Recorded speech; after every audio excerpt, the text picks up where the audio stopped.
Chers étudiants, chères étudiantes, rebonjour ou rebonsoir, salam alaikum. On redémarre une nouvelle capsule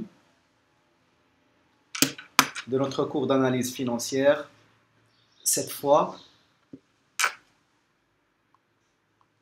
pour analyser le bilan et la structure financière d'une entreprise.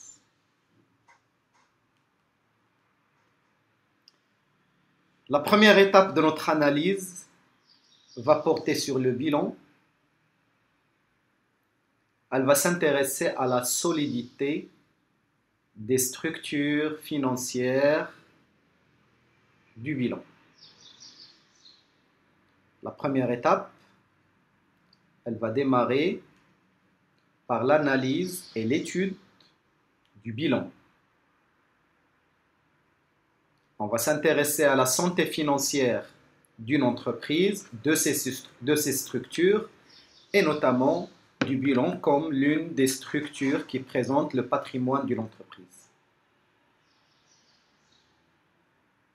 On va essayer de porter un jugement sur l'indépendance financière d'une entreprise, sur le risque d'illiquidité, ou plutôt sur sa liquidité, sur le risque d'insolvabilité, ou plutôt sur le risque d'insolvabilité.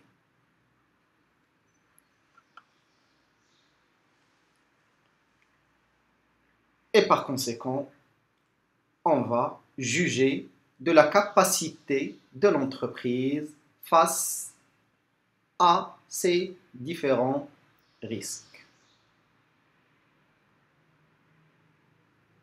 Ce diagnostic peut être mené soit à partir d'un bilan comptable fonctionnel ou à partir d'un bilan financier. Nous démarrons dans un premier temps avec l'étude du bilan fonctionnel et par la suite on va étudier le bilan financier. La question qu'on va se poser est d'où vient l'argent qui est à la disposition de l'entreprise et où va cet argent-là? C'est une question aussi simple. D'où viennent les ressources de l'entreprise et comment sont consommées, comment sont affectées, comment sont employées ces ressources? On va distinguer deux sources de ressources, des ressources dites stables et des ressources dites cycliques ou d'exploitation. En plus des ressources en relation avec la trésorerie du passif, c'est des ressources de très très court terme. De la même manière, on va distinguer des emplois stables et on va distinguer aussi des actifs d'exploitation et de la liquidité ou des disponibilités au niveau de la trésorerie.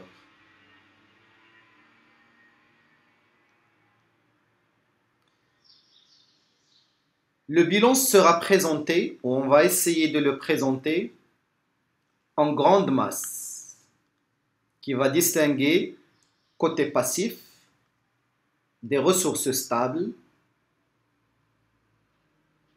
le passif d'exploitation, et on peut le scinder en deux divisions, le passif d'exploitation et le passif hors exploitation, et la trésorerie du passif. Côté actif, on va distinguer les emplois stables et de la même manière que ce qu'on a fait au niveau du passif, on va distinguer l'actif lié à l'exploitation de l'entreprise et un actif hors exploitation. En dernier lieu, on va trouver la trésorerie de l'actif avec les disponibilités au niveau de la banque et au niveau des caisses. Cette présentation du bilan fonctionnel condensé, elle est réalisée en montant brut à partir du bilan comptable et avant affectation du résultat de l'exercice, mais après certains retraitements.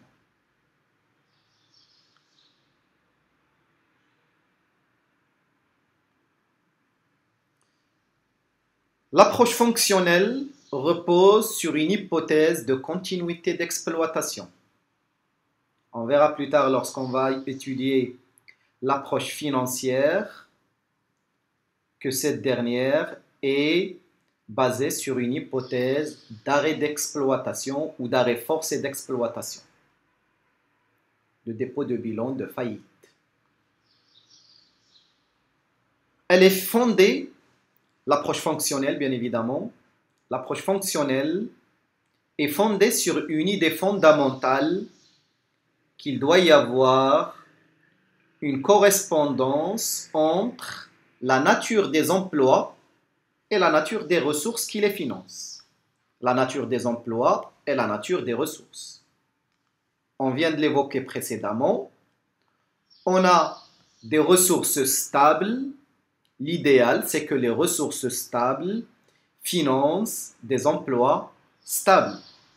Et l'idéal aussi, c'est que les ressources d'exploitation financent les emplois d'exploitation. Je disais que l'approche fonctionnelle, elle repose sur une hypothèse de continuité d'exploitation et elle est fondée sur une idée fondamentale qu'il doit y avoir une correspondance entre la nature des ressources et la nature des emplois.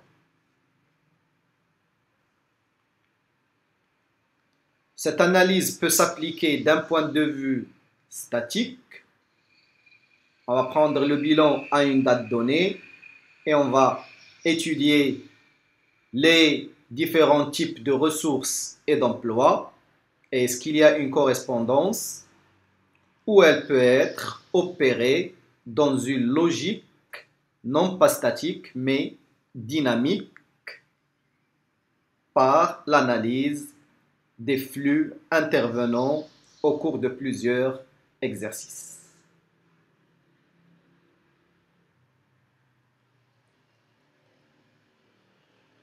Un bilan est dit fonctionnel lorsque les ressources et les emplois sont agencés et analysés selon leurs fonctions et on va distinguer trois grandes fonctions au niveau d'une entreprise.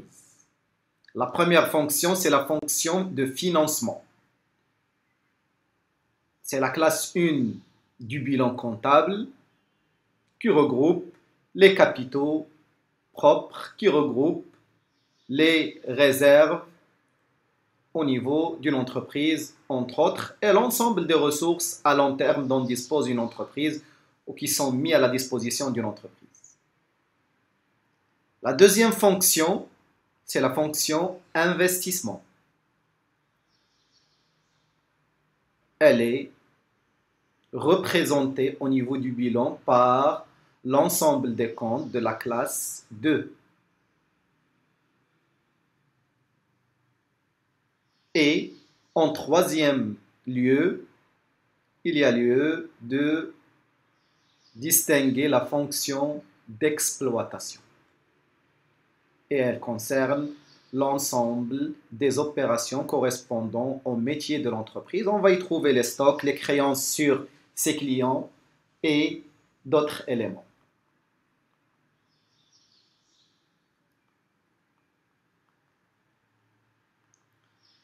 Le bilan fonctionnel, alors, a pour rôle d'analyser la structure fonctionnelle d'une entreprise, d'apprécier est-ce qu'il y a équilibre entre les ressources et les emplois et d'évaluer les éventuels besoins financiers d'une entreprise.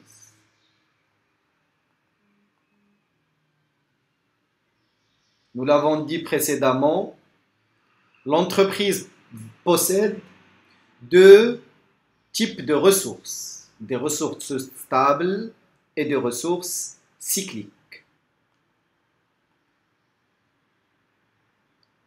Elle emploie ces ressources soit dans des investissements, et là on est en train d'évoquer des emplois stables, ou dans des éléments d'exploitation, l'acquisition de stocks, l'octroi de marchandises à des clients sans qu'on soit payé immédiatement, et on est dans des créances liées au cycle d'exploitation.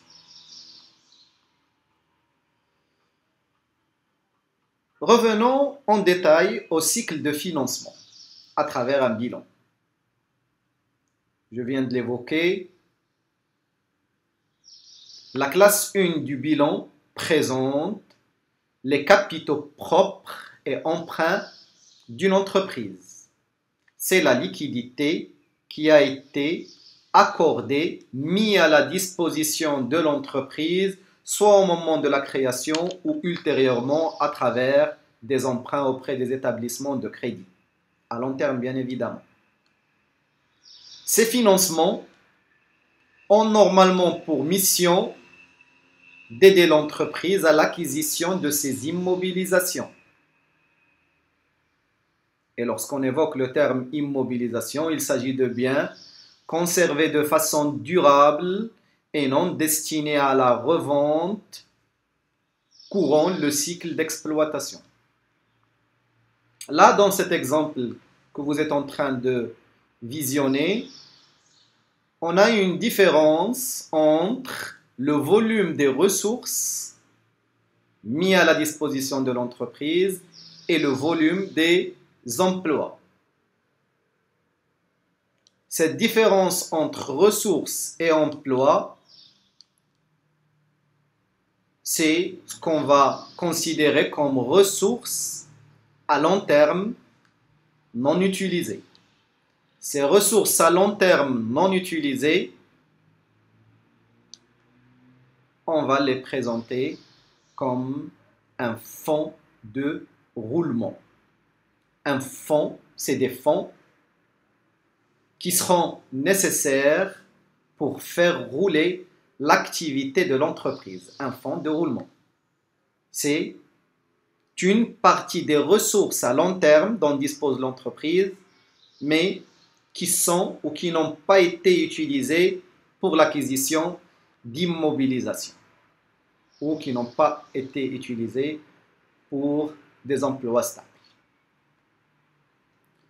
Ces fonds de roulement ou ce fonds de roulement va permettre de financer l'exploitation de l'entreprise.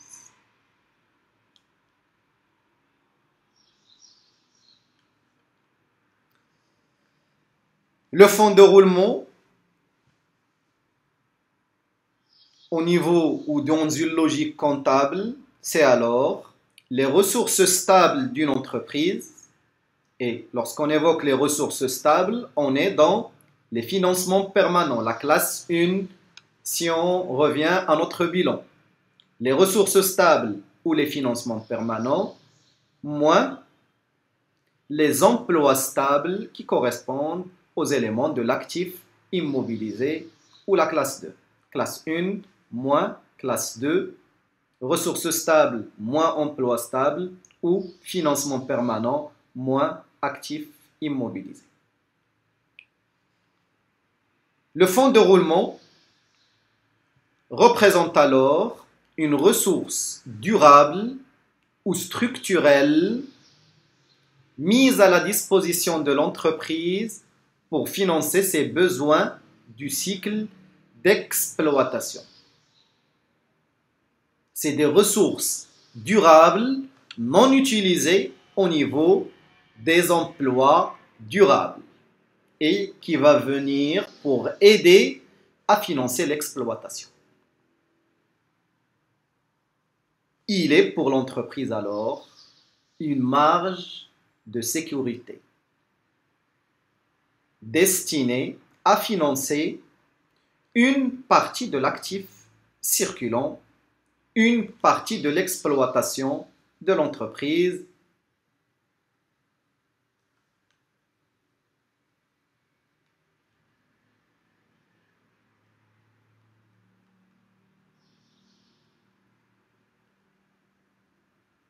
On vient de voir le cycle long,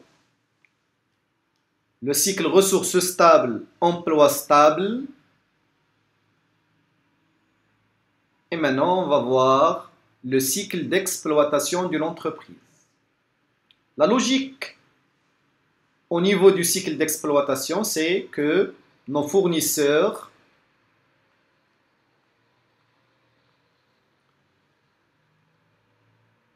nous accordent des marchandises lorsqu'on achète à crédit, ce qui va nous aider à constituer nos stocks.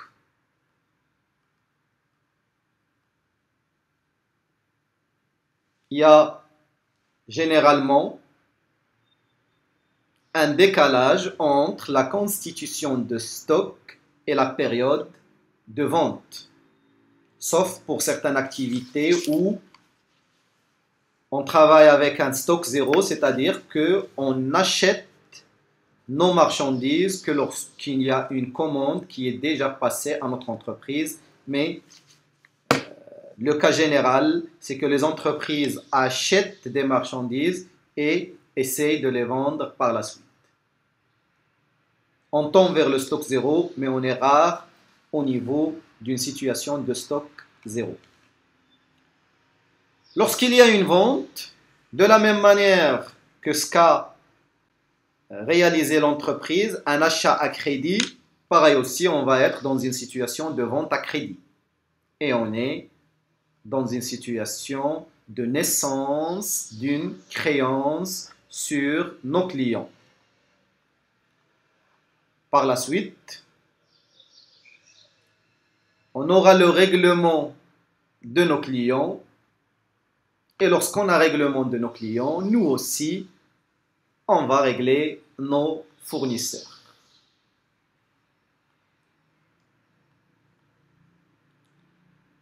Ça peut paraître simple, mais la réalité est un peu différente que ce qu'on vient de voir.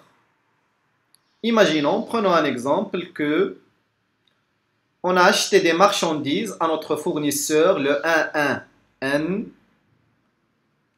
et que notre fournisseur nous accorde un délai de 60 jours. Cela suppose que le règlement fournisseur doit s'opérer vers la fin du mois février.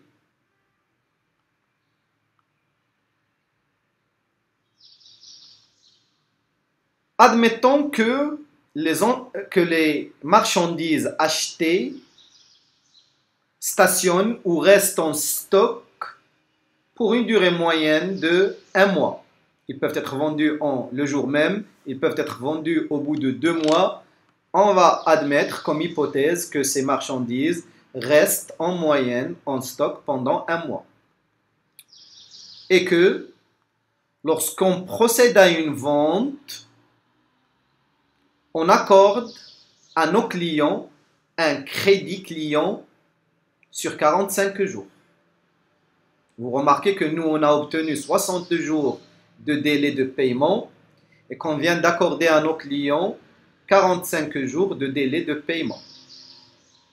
Cela suppose que au 15/3, on doit régler, ou plutôt, nos clients vont nous régler. Si vous faites attention, vous remarquez qu'il y a un décalage entre la date à laquelle nos clients vont nous régler et la date à laquelle on est supposé régler notre fournisseur. Ce décalage de 15 jours entre le TTC fournisseur à payer et le TTC client à encaisser, on va l'appeler techniquement un besoin en fonds de roulement parce que on doit avoir cette liquidité avant le délai du 15/3, on doit l'avoir au 28/2. L'entreprise est face à une situation de besoin de liquidité. Pour faire rouler son activité, elle est dans l'obligation d'avoir des liquidités, un fonds qu'on va appeler fonds de roulement pour couvrir son besoin en fonds de roulement. Et on vient de voir là la deuxième notion de ce chapitre qui est le besoin en fonds de roulement. On a évoqué au départ la notion du fonds de roulement.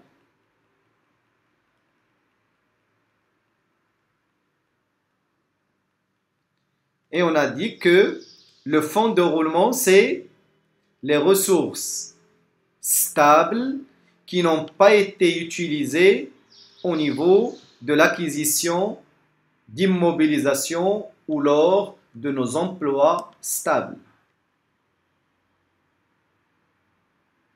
Ces ressources qui n'ont pas été utilisées et qui sont comme une marge de sécurité seront utilisées pour se couvrir de ce risque ou pour se couvrir de ce besoin lié à l'exploitation de l'entreprise et qu'on va qualifier de besoin en fonds de roulement.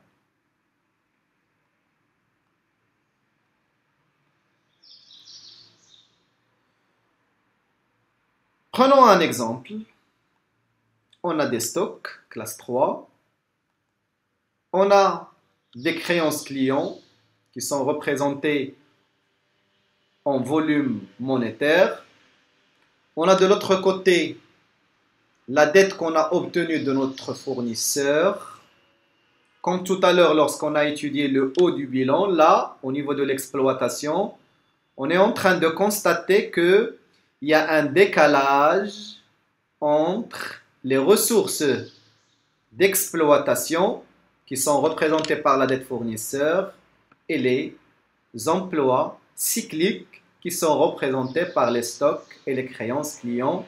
Ce décalage ou cette différence, c'est ce qu'on vient d'appeler besoin en fonds de roulement.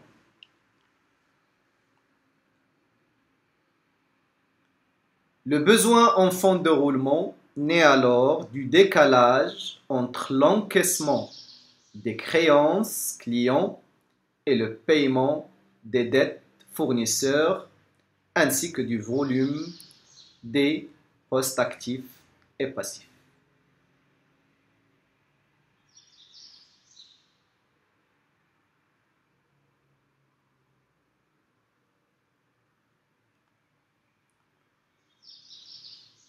Le besoin en fonds de roulement est, nous venons de l'évoquer, le solde entre les emplois cycliques et les ressources cycliques hors trésorerie. Le besoin en fonds de roulement, appelé besoin en fonds global, c'est l'actif circulant hors trésorerie moins le passif circulant hors trésorerie. Classe 3 moins classe 4. Si on est en présence d'un solde positif, c'est-à-dire que la différence entre l'actif circulant moins le passif circulant est positive, on est alors en présence d'un besoin de financement qu'on doit chercher à combler ou à couvrir. Si on est dans l'autre cas, c'est-à-dire que ce solde entre actif circulant hors trésorerie moins passif circulant hors trésorerie est négatif, à ce moment-là, on n'est pas en présence d'un besoin de financement à combler, mais on est en présence d'une ressource liée à l'exploitation. C'est une ressource de financement qui peut se rajouter à la ressource qu'on a vue tout à l'heure au niveau du fonds de roulement lié au haut du bilan. Le besoin en fonds global, il peut être scindé en deux composantes. Un besoin en fonds de roulement qui est lié à l'exploitation, dette fournisseur, stock et créances clients, et un besoin en fonds de roulement hors exploitation et qui va prendre en considération, par exemple, les TVP, des éléments qui figurent au niveau de la classe 3 du bilan ou de la classe 4, mais qui ne sont pas en relation avec l'exploitation habituelle de l'entreprise. Prenons un autre exemple. Là, on est en présence de ressources stables et d'emplois stables. Classe 1, ressources stables, financement permanent. Classe 2, de l'autre côté, des immobilisations ou des emplois stables. On l'a dit précédemment, la différence entre ces deux composantes, c'est ce qu'on appelle un fonds de roulement.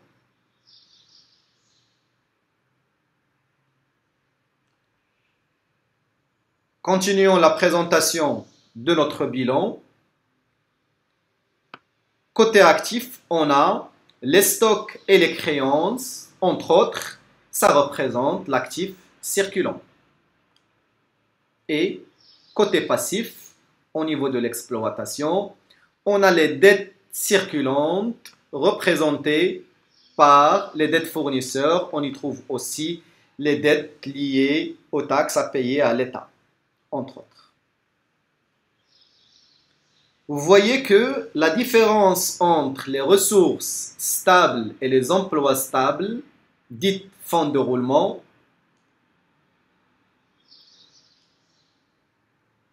et de l'autre côté, on a une différence aussi entre l'actif circulant et les dettes du passif circulant.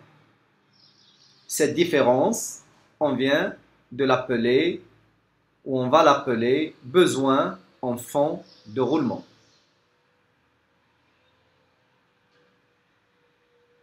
Première remarque, le fonds de roulement, il est supérieur à notre besoin en fonds de roulement.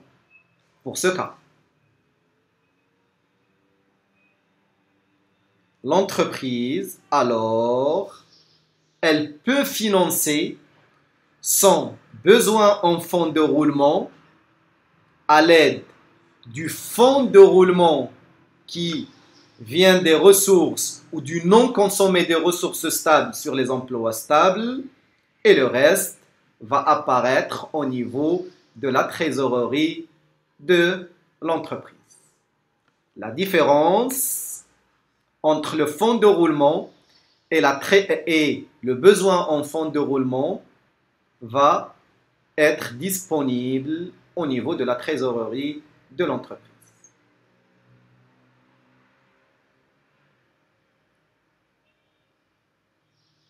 Le schéma montre que le volume où on a le T+, c'est-à-dire la trésorerie positive, est le même que le volume qu'on a en bas, trésorerie positive, pour dire qu'un bilan est équilibré, que l'ensemble des ressources est égal à l'ensemble des emplois pour avoir une égalité entre ces deux grandes composantes du bilan qui sont les emplois et les ressources.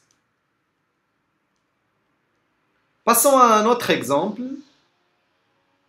où on a toujours les ressources stables qui dépassent les emplois stables et on a un fonds de roulement positif. On a de l'autre côté un actif circulant et des dettes circulantes et on a une différence besoin en fonds de roulement. Sauf que cette fois, sur cet exemple-là, le besoin en fonds de roulement, il est plus grand que le fonds de roulement. Ça va nous poser un petit problème. On a un fonds de roulement, c'est-à-dire des ressources non consommées, des ressources stables plutôt, non consommées, suite à l'acquisition de nos emplois stables, et ces ressources stables non consommées qui sont à notre disposition ou à la disposition de l'entreprise, face à ces ressources stables, par contre, on a un besoin qui est plus élevé que ces ressources stables non consommées. Le besoin en fonds de roulement, il est plus élevé que le fonds de roulement à la disposition de l'entreprise. Cela va amener l'entreprise à s'endetter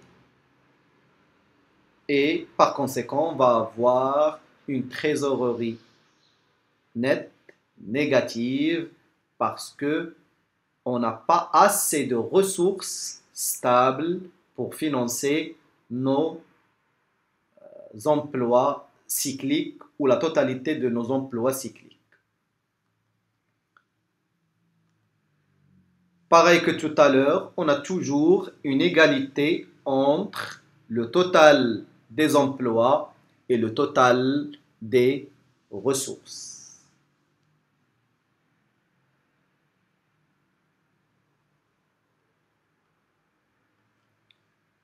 Nous venons de le voir à travers les deux exemples. La trésorerie, qui est la dernière composante du bilan d'une entreprise, c'est la différence entre les disponibilités au niveau de l'actif et la trésorerie du passif, ou ce qu'on appelle les concours bancaires et les dettes à très court terme. Le montant des disponibilités, c'est ce qu'on va trouver au niveau de la trésorerie active, c'est l'argent en caisse, c'est aussi l'argent déposé dans les comptes bancaires de l'entreprise.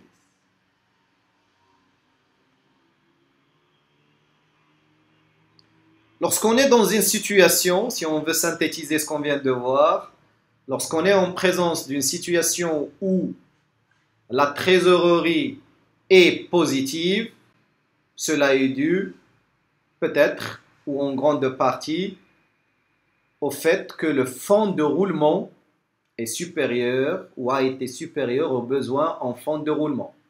Dans ce cas-là, on va parler d'une situation où l'équilibre financier des grandes masses de l'entreprise est respecté et que, en plus, l'entreprise possède des excédents de trésorerie. À la différence, lorsqu'on est en présence d'une situation où le fonds de roulement est inférieur aux besoins en fonds de roulement, c'est-à-dire qu'il ne suffit pas pour couvrir la totalité du besoin en fonds de roulement ou du besoin né de l'exploitation, on est en présence d'une situation où l'équilibre financier n'est pas respecté et à ce moment-là, l'entreprise va recourir au crédit de trésorerie pour financer le besoin en fonds de roulement, voire même dans certains cas, le fonds de roulement.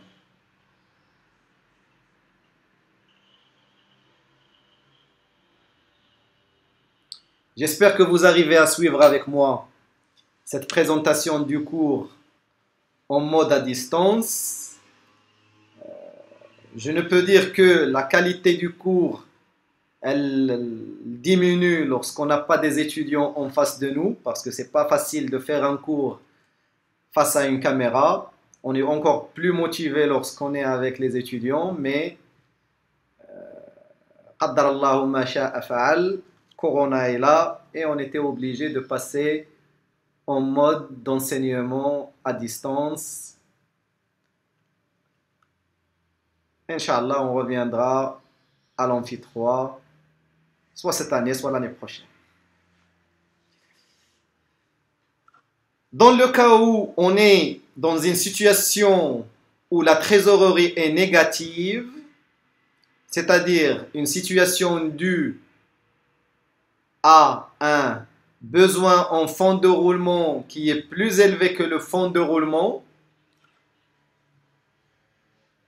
on peut dire que cette entreprise est dépendante des banques. Parce que si les banques n'acceptent pas de la financer sur le très court terme, elle peut se retrouver bloquée ou en manque de liquidité.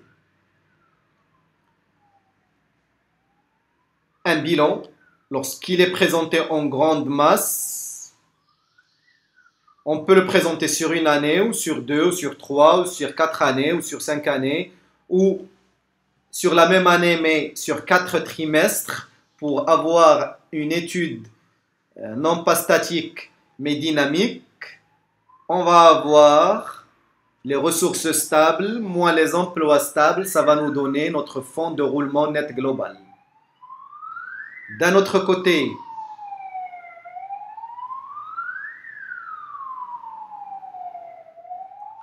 on a l'actif circulant d'exploitation, moins le passif circulant d'exploitation, ça va nous donner un besoin en fonds de roulement d'exploitation.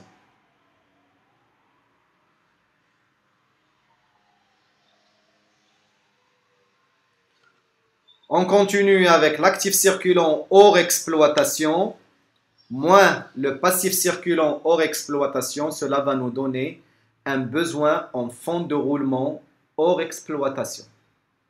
Et en dernier lieu, la trésorerie de l'actif moins la trésorerie du passif va nous donner notre trésorerie nette.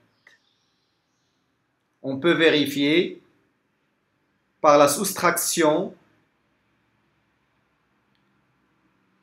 du besoin en fonds de roulement du fonds de roulement et ça doit nous donner notre trésorerie nette. Fonds de roulement est égal aussi le besoin en fonds de roulement d'exploitation plus le besoin en fonds de roulement hors exploitation plus la trésorerie nette.